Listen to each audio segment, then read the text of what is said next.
Super chat.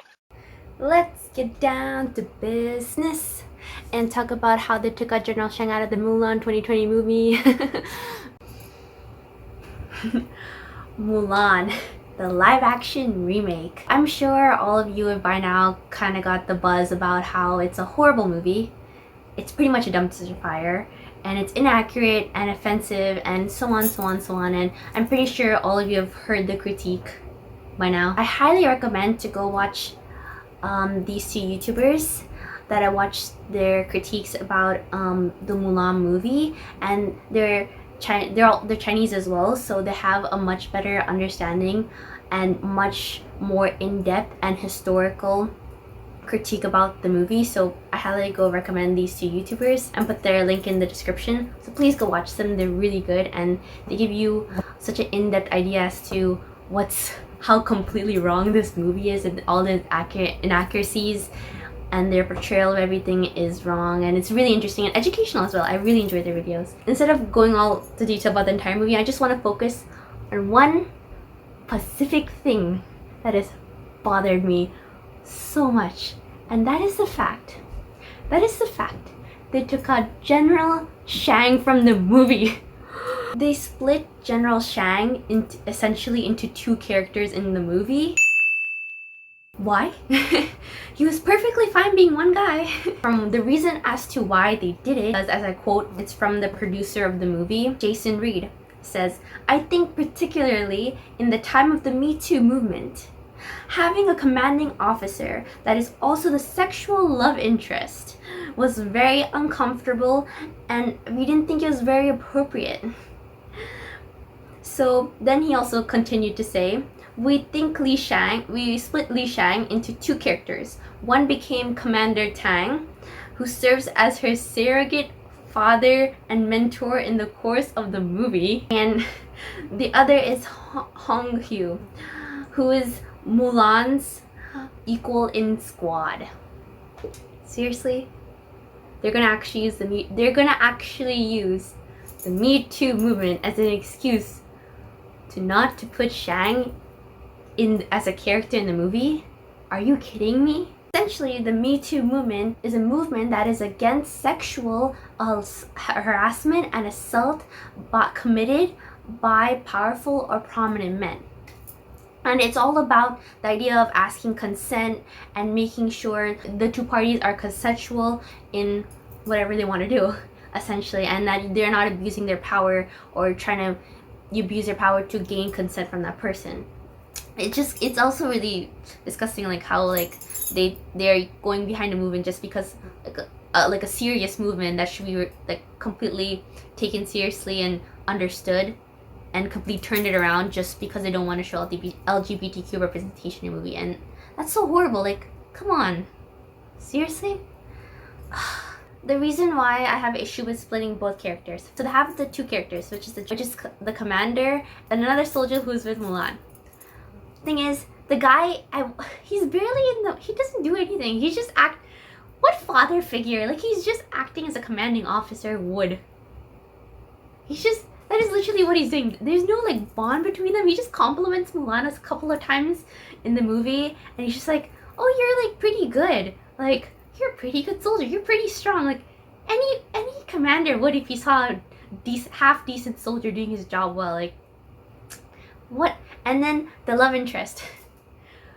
They have a chemistry of a rock. The chemistry they have is as if like someone made a love potion and just made the inverse of that and gave it to both of them. That is their chemistry. It's non-existent.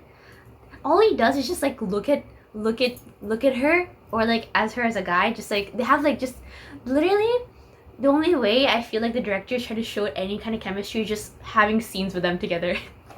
That's it.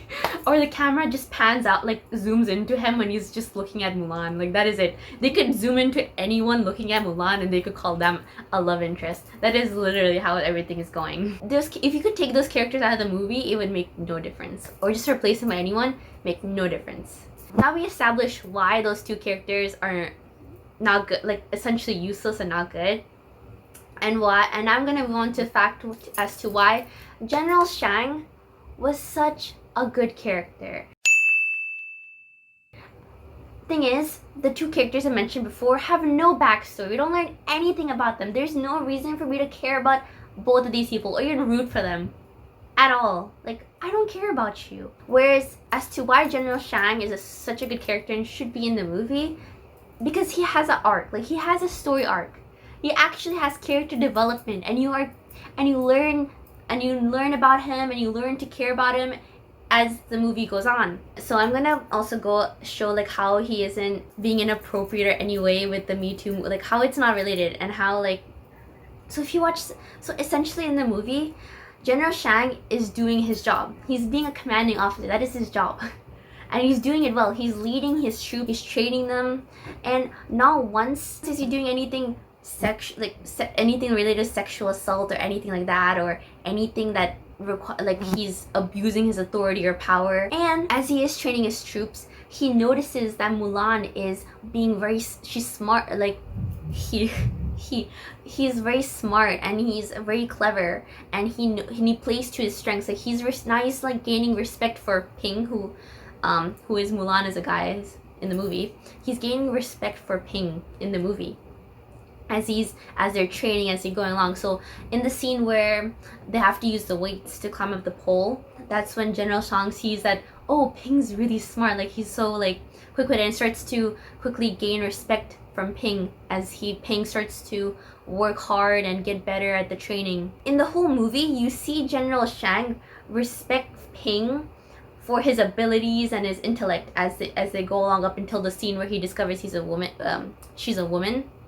And even then, afterwards, you see that obviously he's like shocked and everything when he discovers that she's a woman.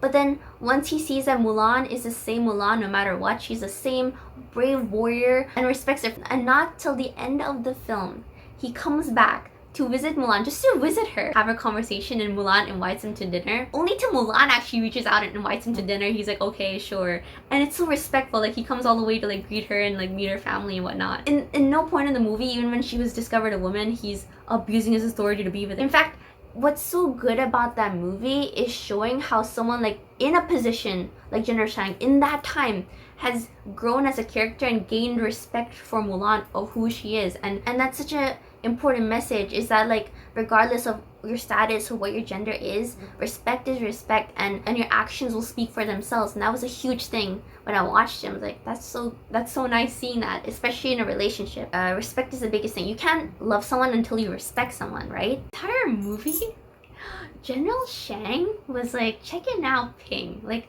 he was into whatever Ping was up to. He was down for Ping.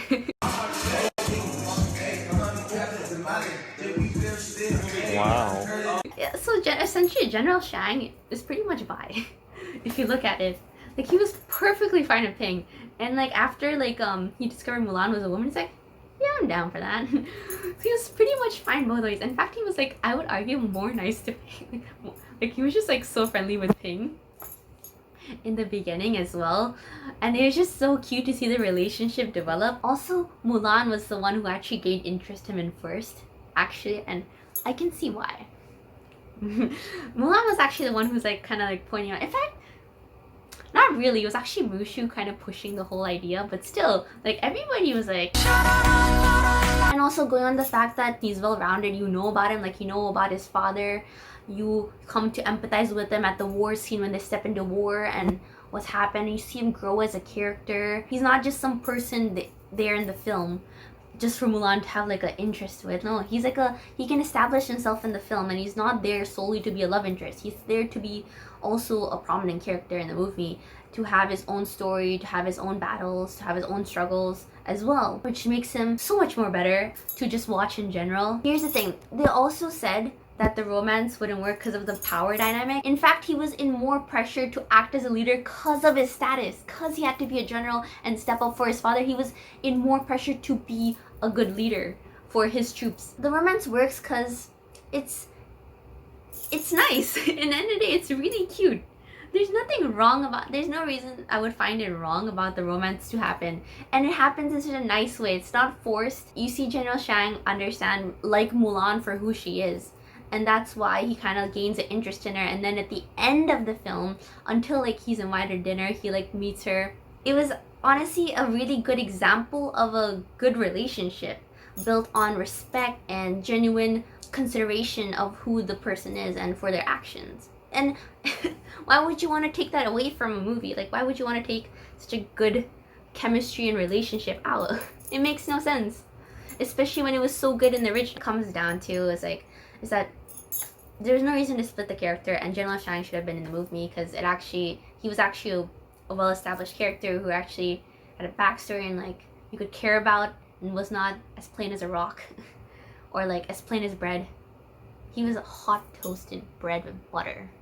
That is General Shang, and he should have stayed in the movie. Go watch the original movie. It's so much more better. If not accurate, at least it does a good job of telling a story about a character who through hard work and determination gets to where she is. So thank you for watching, and if you have any other opinions about the movie, feel free to comment them down below. That the Me Too movement was an excuse to not put General Shang into the movie. What do you guys think about that as well? I want to also know, like, do you guys agree? Do you guys also disagree? Because this is just solely my opinion as to why I think he should have been in the movie. So bye. Let's get down to business and defeat the Huns. I don't know the rest of the lyrics.